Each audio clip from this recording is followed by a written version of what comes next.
Marcy, hello! Po, good Ayan, evening ang po. haba ng biyahe mo. Nasa labas ka pa rin? Nasa bahay ka na? Opo. Nasa labas pa rin po ako kasi lalakarin ko pa po eh. Ay, Maglalakad lang. nakakaya naman. Opo, Wala kaming pa-TF sa'yo. Tapos, grabe yung O effort mo mag-ingat ka naman. habang lumalakad. Baka maagawan pa yung cellphone mo. Pero parang ano naman nata si Marcy ay nakaka-relate naman siya. Mukhang kanina pa siya nakatutok. Marcy, anong masasabi mo naman sa sa ating SSS heartbreak story natin? LDR. naku, sa totoo lang po, ang pinaka ayaw kong magkaroon ng relationship is yung malayo sa akin. Kasi, opo, ang hirap po di ba? Ang hirap po na magkalayo kayo. Base po kasi sa love language na alam ko, quality time ang quality time po saka physical touch. And mas gusto ko po talaga sa isang guy is yung nakakasama ko siya. And kahit hindi niya po ako laging, tawag dun, laging nakakausap sa physical, basta po nag-video call po kami. Noted po. Grabe, So, paano kayo mag-usap ng physical? Na hindi, I nagpipisikal lang mean, kayo. Paano yun? Nag-ano kayo? Nagba-body language? yung yung parang, ang po kasi namin, yung parang face to face, hindi man po kami personal na nag-uusap, basta po magka-video call kami or magkatawagan kami. Mhm. Nagtitigan lang Okay na. kayo? Nagtiti Hindi, totoo yan. Totoo yan. Yung effort talaga eh. Yung effort talaga is kailangan talaga pag LDR eh. So, anong Yes, gagawin mo opo. kapag katulad nun, Marcy, sinabi na ng lalaki na wala na siyang nararamdaman, na nakikipaghiwalay na siya? Ipaglalaban mo pa ba o ile-let go mo na siya? Meron po akong parang pinaniniwalaan sa sarili ko. There's a lot of fish in the sea. Yeah. Hindi ko naintindihan. Parang kayo lang nakaintindi. English. There's a lot of fish. Sa Tagalog, maraming isda. Tinanong ko yung isda. Ay, isda. Yung, ano sabi niya sa English? There's a lot of fish Sa- in the sea. Sa dagat. There's a lot of Yes. fish in the sea. Alam ko din yan, there's a lot of fish in the sea. Oh. Tapos, Yon, naniniwala po ako na if may isang tao na talagang magmamahal sa and either kasi pwedeng kapag gano'n na yung nangyari sa sarili niya, mas mahalin niya muna yung sarili niya kaysa maghanap siya or talagang habulin niya yung guy or yung partner niya. Kasi the more you love yourself, the more na makikita ng ibang tao na kamahal-mahal ka. So, ganun po para sa akin. ayun. Ikaw ba may experience ka na kailangan mo na mag-let go pero mahal mo pa? May ganun ka ba? Ano bang pinagdadaanan mo ngayon maliban sa kalsada dyan? Nakakatuwa naman po yung anong pinagdadaanan ko. Actually po, matagal na po ito, parang last year pa ito. And medyo, hindi lang siya mawala-wala sa akin, hindi siya maalis sa akin kasi nag-struck po siya ng sobra. Kasi, it's like, false hope and at the same time, betrayal. Oh. Pero masaya po yung heart ko ngayon kasi may boyfriend. Oh, may boyfriend. Sakit. May boyfriend ka na. Opo, may boyfriend na po ako ngayon and yung boyfriend ko po, siya po yung talagang guy na parang na hinahanap ko, yung boyfriend ko po ngayon.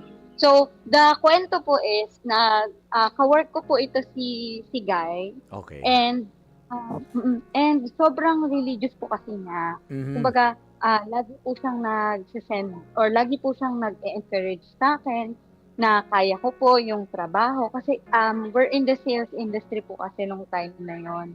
And sa sales industry po ay pressure po kapag wala kang sales. May So quota ka. pressure talaga. Oo. So yon, pressure. Then lagi ako nagkukwento sa kanya, sinasabi ko na parang hindi ko na kaya, ganito ganyan. Tapos malayo pa ako sa family ko na na parang sa Manila po kasi yon. And siya naman po, for the comfort siya, for me, tapos syempre, pag kinocomfort ko yung isang babae na medyo wasak, na medyo vulnerable, Vulnerable. May Wasak. vulcanizing na. parang vulnerable po kasi. Yung time na yun talaga po, DJ Tony and Labuching, talagang I see myself as a very vulnerable woman. Mm. So, kasi nung time po na yun is parang sobrang stressful ko, ang dami kong iniisip.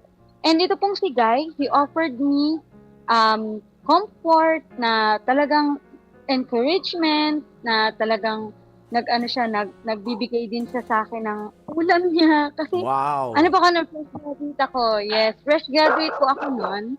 Sorry, may mga aso. Nabulak ng aso. Ayun. So, may fresh graduate ako. Grabe grabe yung mga pinagdadaanan mo. Yung ulam, anong ulam sinashare niya? Hotdog? Ay, naku. Meron po siya, hindi naman po, ma-effort po siya, nag-ano po siya, nagbibigay po siya sa akin yung adobo, talagang, talaga pong nag-effort po magluto. So, nag-effort Adobo magluto. talaga. Adobo, hindi lang po yan, meron din, di ko sure po kung niluto niya yung kare-kare, pero masarap yung kare-kare. Taray pakarinderya na tayo dito Siyempre, Ang daming ulam swerte siyempre, pag kare-kare, may in love ka talaga.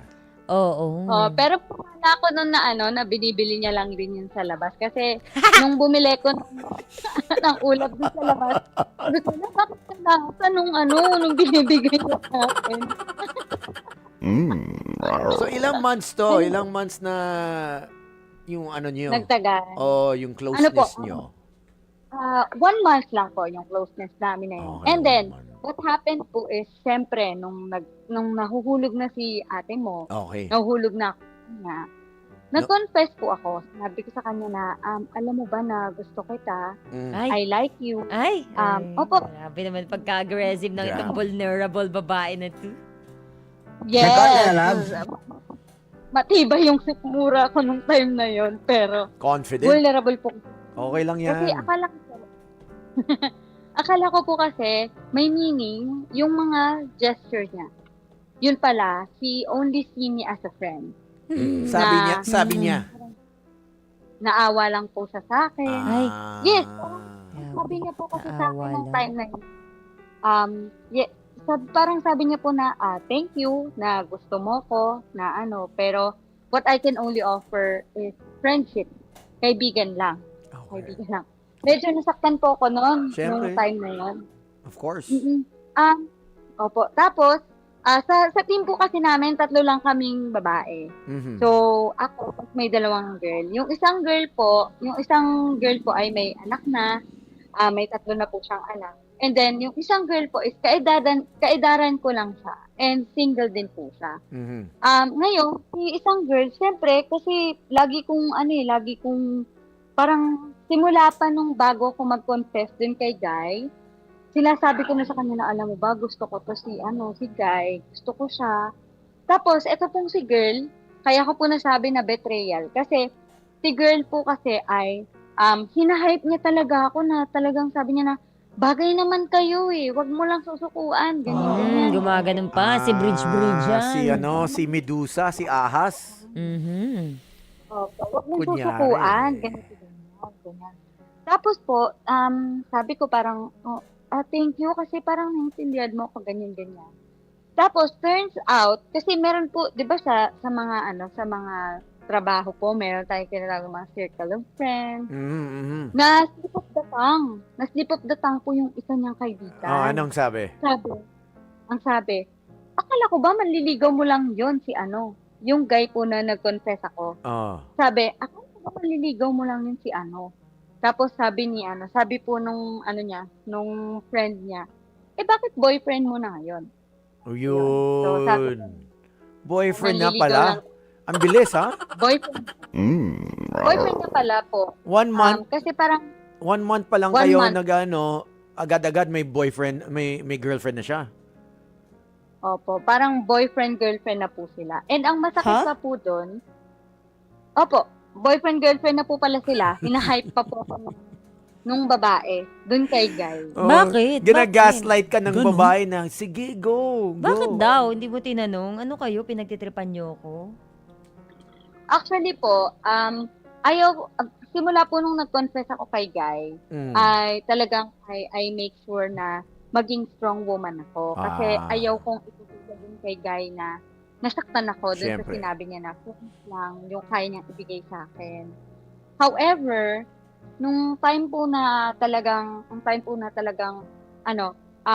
umiiyak na ako doon kay girl. Sabi ko, bakit ganon? Ginagawa ko naman lahat. I'm making sure na I always look my best. Dati po, hindi talaga ako pala ayos. Pero, simula po nung nakilala ko si Guy, bumibili na ako ng sunscreen. Nagkaroon ka na, love? Bumibili niya, papaya soap, ganon. Tapos, kasi, I really like the guy. Kasi, parang, hindi po siya yung tipo ng lalaki na makikita mo sa kanto, sa kalsada, or kahit saan. Kasi very reserved po yung guy. So, parang reserved siya. Kaso, nalaman ko po na kahit po ganon, talagang hindi mo pwedeng pagkatiwalaan yung outside appearance ng isang tao. Yun. Not unless makilala mo talaga siya personally. Oo. Ang mali ko po doon, nakilala ko lang siya dahil, or parang lumabas lang yung pagiging mabait niya sa akin dahil vulnerable ako. And ang masakit pa po doon, nung time na nalaman ko na boyfriend niya po pala siya, nung girl, ang sabi po sa akin nung girl, so titigilan mo na siya, ha? Yun po ang Wow, sabi ah, parang inyabang ka. Baka sila na nga eh. Hindi mo lang alam. Pinaglalaruan ka pa pala nung una, no? Dapat inaway mo yung babae. Eh, Hindi po kasi nakakainis ko din. sana away eh. Dapat maging palaaway Hindi ko ka. Feeling ko, Hindi na po. Kasi feeling ko, hindi ano, na po. Missy ba? Feeling ko, Marcy po. Marcy, feeling ko, sila na. Or, nag-ano na sila. Nag-uusap na silang dalawa. Huy, nakikinig ka ba? I love you, Sila na Ate. nga talaga nung ano pa. Hindi. Nung nililigawan siya, sila na. Magjowa na silang dalawa. Matagal na, I think. Yun nga, magjowa na nga Yeah. sila. Kaya nga sabi ko, dapat inawin mo yung babae sa Oo. kinonfront mo. Pinaglalaruan mo ko. Yun na nga eh. Binupush mo pa sa akin na, ay, bagay kayo, Ginagaslight gumaganon-ganon pa nga pa. eh. Ay, naku talaga yung mga babae. Sinayang Parang- oras mo. Parang hindi siya babae, wala siyang concern sa iyo as a babae, 'di ba? Paano pag sa kanya ginawa 'yon? Or, Tama. or baka feeling Feeling niya, ko, ayaw Ma'am niya Lagutin. i-break yung ano, feeling yung heart ni girl. Pag sinabi yan na, oy, kami na ni, ng lalaki. Hindi. Sila na. Dapat wag na lang siya nagsabi ng, Oh, uy, yun. bagay-bagay ka. Na ng mga ganun-ganun pa. Tahimik na lang ba? Parang pinaglaruan pa talaga eh, 'di ba? Mas masakit nga yun eh. Oo nga eh, mas okay pa yung ano. Na quiet lang, dead mo eh. Oo, maiintindihan mo siya kasi nga na hindi niya siguro masabi, nahihiya siya, ayaw niya masaktan. Pero pag laruan pa, malupit din talaga to si ate mo, ka-workmate. Ay, nako. Ay, nako. Pero, feeling ko naman po, hindi ko po masasabi na, na karma. Pero after a while po, Karma yun. Sige, hindi mo masabi, ako na lang magsasabi. Karma yun. Yun na yun. Ano nangyari? Marcy. after a while po, parang hindi rin naman po naging successful. Yung relasyon nila? relationship. How many months? Break na sila. Parang sa 3 months. 3 months lang po. 90 days lang pala eh. Parang contractual lang din pala. Oh, Eh. tayo. Oo, parang kami lang din pala 3 months, 3 months. 3 months rule. Ay, 2 months rule ba yung kay Popoy? 3 months 3 rule months, yun, diba? 3 months. 3 90 months. days. Oh. 90 days ba? 3 month rule ba yun? 3 month rule. Yung sa palabas? Oh, 3 month rule. O, lahat na lang. Ang ano naman ng mga 3 months. Wala na akong ma-advise kasi parang nagantihan ka na ng Oo, karma. okay na yun. Nag-break na sila. Congratulations, Marcy. At matapang nga, Marcy. At hangad mo sa'yo na ikaw nagsabi ng totoo, yung right away na may gusto ka. Kasi Oo. maraming babae hindi sasabihin sa office mate eh. Lalo na pag babae. Kamatapang ka talaga eh. So, Oo. saludo ako. Buti na lang na ilagay niya yung tapang niya sa tamang lugar. Mga kapatid, patuloy po kayong tumutok sa 105.9 True FM para sa totoong balita, impormasyon, music and entertainment. At mag-subscribe sa aming YouTube channel at podcast at sundan nyo kami sa Facebook, Instagram, X at TikTok sa True Network PH. Bisitahan ang aming website sa truefm.ph.